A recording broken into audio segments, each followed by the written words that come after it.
পেঁয়াজের গন্ধ কেন হয় না?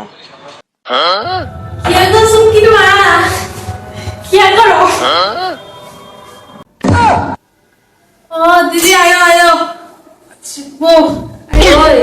একটা কথা শুনছি, ঠিক নাকি তোমরা বাড়ির মানুষটি বলে বেশি পেঁয়াজ খা? ও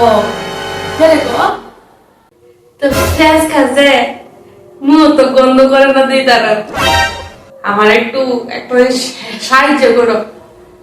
পেঁয়াজে যে কেমনে খাও, রেসিপিটা কি তা একটু কও না, আপনারা যাতে খাইয়া পেঁয়াজ গন্ধ না করে মুখ।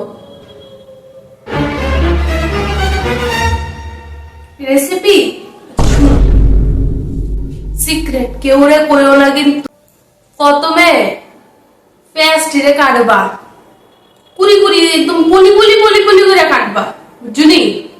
এরপরে এটির মধ্যে তোমার তোমার স্বাদ মতো লবণ দিবা। এরপরে এটির মধ্যে গুঁড়া লঙ্কা দিবা।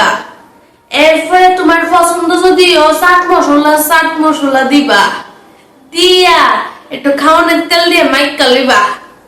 মাইকা এরপরে আস্তে আস্তে করে এটা ডাস্টবিনে বালাই দিবা। হয়ে গেছে গা, আর মুখ গন্ধ করতো না।